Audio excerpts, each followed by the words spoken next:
57 سال کی عمر میں سکینہ مائی حاملہ ہو گئی تو معاشرہ تھو تھو کرنے لگا۔ اولاد ماں باپ کو گالیاں دینے لگی اور اسی صدمے سے جلال شریف فوت ہو گیا۔ بیٹوں نے لوگوں کی باتوں کی وجہ سے اماں سکینہ کو گھر سے نکال دیا۔ سکینہ نے بھیک مانگ کر سڑک کے کنارے کبھی چنے تو کبھی سموسے لگا لیے اور اپنے آنے والے بچے کا پیٹ پالنے لگی، اور رات کو وہیں سخت سردی میں ٹاٹ اوڑھ کر سو جاتی۔ 1 سال بعد اولاد کو پتہ چلا کہ ساری جائیداد تو ابا نے آنے والے بچے کے نام کر دی، تو وہ بھاگے ہوئے اماں کو گھر لانے کے لیے گئے۔ وہاں گئے تو ان کے ہوش اڑ گئے۔ سکینہ مائی کو پچھلے 1 ہفتے سے بار بار الٹیاں آ رہی تھیں۔ ان کی طبیعت تو بہت زیادہ خراب ہوتی جا رہی تھی۔ ان کے بیٹے بیٹیاں اس وقت بھی ان کے سرہانے ہی بیٹھے اپنی ماں کی اس حالت پر بے حد دکھی تھے۔ وہیں جلال شریف بھی ایک گہری سانس خارج کر کے اپنی شریکہ حیات کو دیکھ رہا تھا۔ زندگی کی کئی بہاریں انہوں نے ایک ساتھ دیکھی، مگر بیوی کو نہ جانے کیا بیماری لگ چکی تھی۔ کچھ دیر پہلے بھی گاؤں کے ایک حکیم سے وہ سکینہ مائی کا چیک اپ کروا کر آ رہے تھے۔ حکیم نے جب سکینہ مائی کی زرد پڑتی رنگت اور تمام تر بیماری کی علامات دیکھیں تو اس نے یہی کہہ دیا کہ لگتا ہے جگر نے کام کرنا بند کر دیا، بس یہ تھوڑے دن کی مہمان رہ گئی ہے۔ بہتر ہے کہ ان کا بھرپور خیال رکھیں، انہیں اچھا کھلائیں پلائیں، باقی جو اللہ کو منظور ہوا وہی ہوگا۔ سکینہ مائی اور شریف کے 5 بچے تھے، 3 بیٹیاں اور 2 بیٹے۔ دونوں بیٹے بڑے تھے۔ جس طرح سکینہ مائی اور محمد شریف میں بہت محبت تھی، اسی طرح انہوں نے اپنی اولاد کو بھی اتفاق اور محبت سے پالا تھا۔ بڑے بیٹے حامد کی شادی سر پر تھی۔ شادی کی تمام تر تیاریاں مکمل ہو چکی تھیں، مگر سکینہ مائی کی طبیعت نے تو جیسے ساری خوشی پر پانی پھیر دیا۔ لڑکی والے جب سکینہ مائی کی یہ حالت دیکھ کر گئے تو یہی کہنے لگے کہ ہمیں تو لگتا ہے کہ سکینہ مائی زیادہ دن تک زندہ نہیں رہ سکے گی، اسی لیے بہتر ہے کہ مرنے سے پہلے ایک دفعہ اپنے بیٹے کی خوشیوں کو دیکھ کر دنیا سے جائے۔ اس لیے سادگی سے ہی صحیح ہم حامد اور علیزہ کی شادی کر دیتے ہیں۔ مگر سکینہ مائی نے جب یہ بات سنی تو کہنے لگی، آپ لوگ پریشان مت ہوں، شادی کی تیاریاں شروع کریں، ہم اپنے بچوں کی شادی دھوم دھام سے ہی کریں گے۔ جس روز بیٹے کی بارات تھی، سکینہ مائی کا بی پی لو تھا۔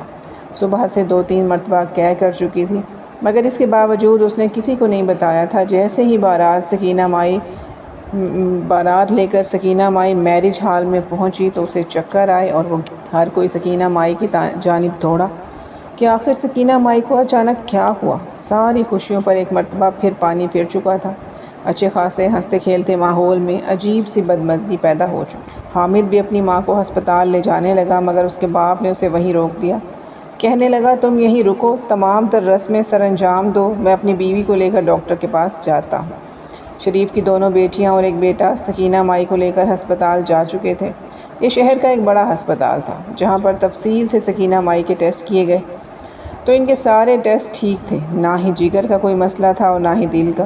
مگر ان میں سے ایک رپورٹ جو سامنے آئی وہ ان سب کی زندگیاں بدل کر رکھ چکی تھی۔ وہاں شادی ہال سے بار بار کالز آ رہی تھیں اور وہیں محمد شریف اور ان کا بیٹا لیڈی ڈاکٹر کے سامنے بیٹھے تھے۔ لیڈی ڈاکٹر نے رپورٹ چیک کی اور کہنے لگی، دراصل جو بات میں آپ لوگوں کو بتانے جا رہی ہوں وہ یقیناً آپ لوگوں کے لیے غیر متوقع ہوگی، مگر یہی سچ ہے۔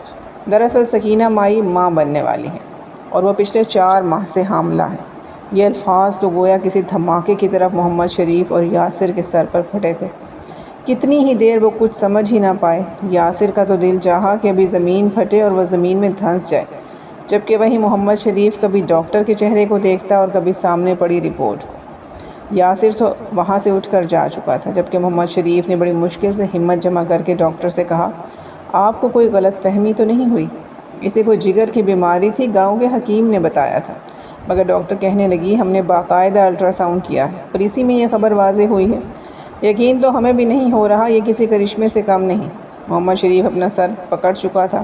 کہنے لگا، مجھے یہ بچہ نہیں چاہیے، ڈاکٹر صاحبہ اس کا کوئی حل نکالیں۔ میرے 5 بچے ہیں، سبھی جوان ہیں، شادی کی عمروں کو ہیں، میں تو پورے معاشرے میں بدنام ہو کر رہ جاؤں گا۔ مگر ڈاکٹر کہنے لگی کہ ان کی جو طبیعت خراب ہو رہی ہے وہ دراصل اس عمر میں پہنچ کر حاملہ ہونے کی وجہ سے ہے۔ اب یہی بہتر ہے کہ آپ اس بچے کو دنیا میں آنے دیں۔ اگر ہم نے اس وقت بچے کو مارنے کی کوشش کی تو نہ صرف بچہ بلکہ سکینہ مائی کو بھی خطرہ ہو سکتا ہے۔ یہ سن کر تو شریف بوکھلا چکا تھا۔ اس نے تمام تر دوائیاں اٹھائیں اور بوجھل قدموں کے ساتھ چلتا ہوا باہر آ گیا۔ محمد شریف بڑے شرمسار انداز میں اپنی بیوی کے پاس گیا جو بستر پر لیٹی تھی۔ ڈرپ لگنے کی وجہ سے طبیعت قدرے بہتر ہو چکی تھی۔ محمد شریف نے بڑی ہمت جمع کرتے ہوئے کہا، سکینہ دراصل تو ماں بننے والی ہے، شاید یہ پہاڑ تھا جو سکینہ مائی کے سر پر ٹوٹا۔ وہ تو اچھل کر بیٹھ چکی تھی، اس کا سیدھا ہاتھ اپنے سینے پر گر گیا تھا۔ یہ کیا ہو چکا تھا؟ شاید اسی میں خدا کی مرضی تھی۔ وہ اور محمد شریف جب کمرے سے باہر نکلے تو آس پاس نظر دوڑانے لگے۔ تینوں بچے وہاں موجود نہ تھے، شاید انہیں بھی ماں باپ پر غصہ تھا۔ محمد شریف اور سکینہ مائی گاڑی میں بیٹھ کر میرج ہال کی طرف جانے لگے، تبھی موبائل پر حامد کی کال آئی۔ جیسے ہی محمد شریف نے فون کان سے لگایا تو حامد کافی غصے میں لگ رہا تھا۔ دبے دبے الفاظ میں کہنے لگا، آپ لوگوں کو میرج ہال آنے کی کوئی ضرورت نہیں، یہاں رشتہ دار ہیں، ہر رشتہ دار آپ کے آنے پر سوال کرے گا، آخر اماں کو کیا بیماری تھی، بہتر ہے آپ سیدھے گھر ہی چلے جائیں۔ خاندان میں یہ بات جنگل کی آگ کی طرح پھیل گئی۔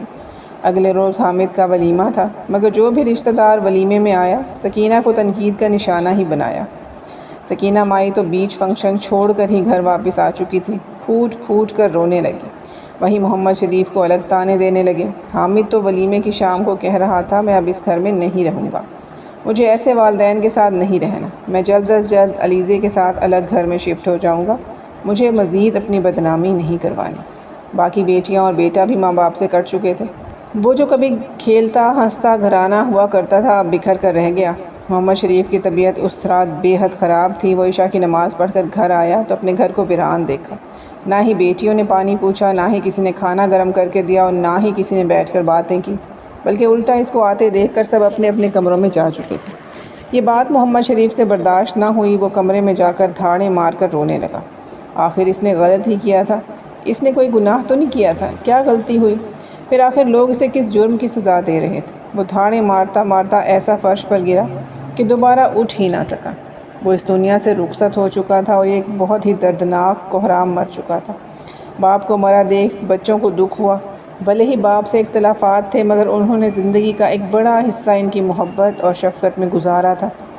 سکینہ مائی تو پھوٹ پھوٹ کر رو رہی تھی، مگر گاؤں کی آنے والی عورتیں اور رشتہ دار منہ چھپا چھپا کر سکینہ مائی کے بارے میں باتیں کر رہی تھیں۔ دھیرے دھیرے سب لوگ اپنے اپنے گھروں میں جا چکے تھے۔ سارے رشتہ داروں نے سکینہ مائی سے ہر تعلق، ہر رشتہ توڑ دیا۔ لوگ ان کے خلاف باتیں کرتے، یوں بچے بھی شرمندہ ہوتے۔ باپ تو مر چکا تھا، مگر ماں کو وہ اپنے سامنے برداشت نہیں کر سکتے تھے۔ پہلے جو ماں کی خراب طبیعت دیکھ کر وہ تڑپ اٹھتے، اب ماں گھر میں تڑپتی رہتی، بیمار رہتی، مگر کوئی پوچھنے والا نہ تھا۔ ایک روز سب بچوں نے مل کر بیٹھک لگائی اور فیصلہ کیا کہ وہ ماں کو گھر سے نکال دیں گے۔ کسی نے پوچھا تو کہیں گے کہ ماں مر گئی ہے۔ اس روز انہوں نے سکینہ مائی کو دھکے دے کر گھر سے نکال دیا۔ طبیعت تو پہلے ہی خراب تھی۔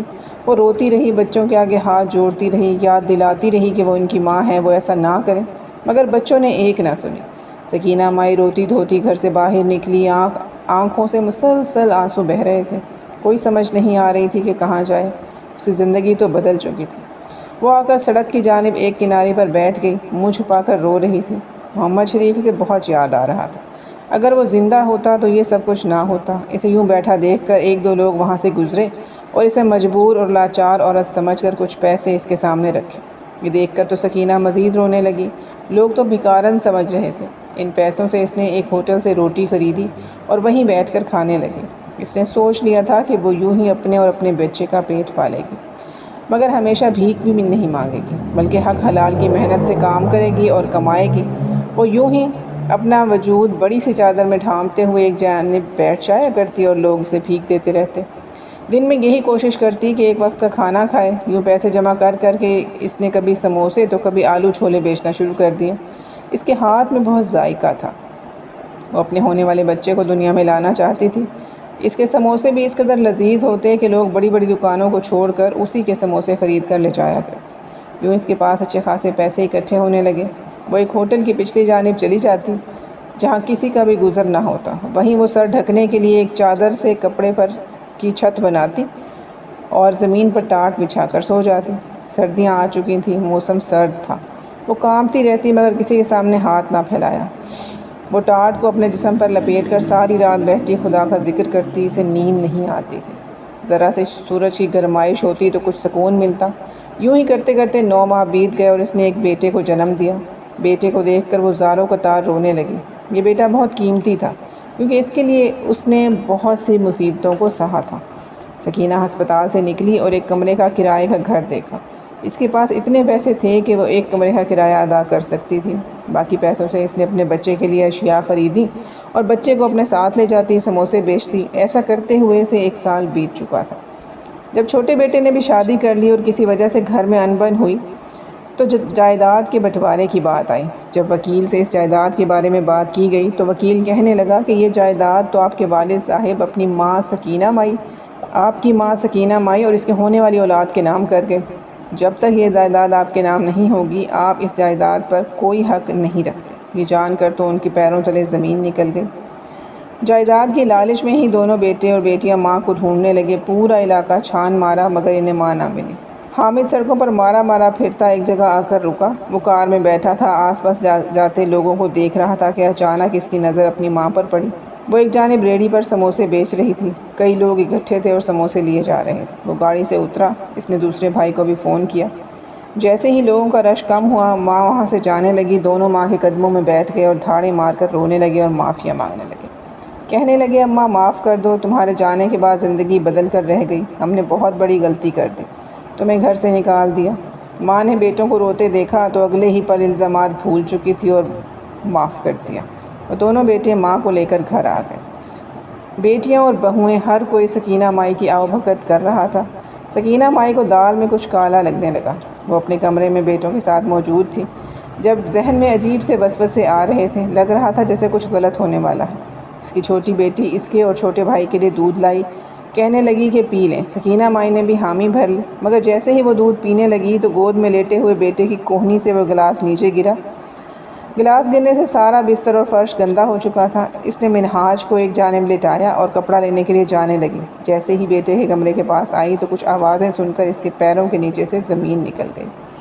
بیٹے بات کر رہے تھے کہ اماں بس دودھ پی لے اور وہ کمبخت منہاج بھی دودھ پی لے، کچھ دیر میں دونوں ہی موت کے گھاٹ اتریں گے اور وہ ساری جائیداد اپنے نام کروا لیں گے جو ابا ان کے نام کر کے گئے۔ یہ سن کر اس کے پیروں کے نیچے زمین نکل چکی تھی۔ اسے شدید صدمہ پہنچا۔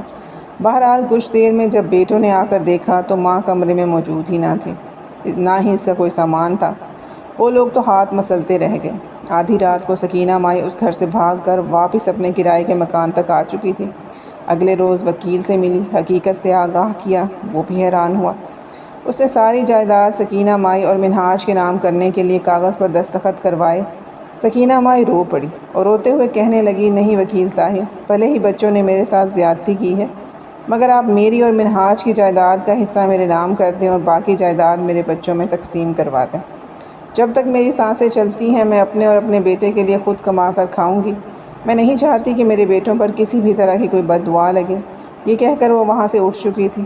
مائیں تو مائیں ہیں، اولاد جو بھی کرے وہ ہمیشہ ان کا ساتھ ہی دیتی ہیں، ہمیشہ مخلص رہتی ہیں۔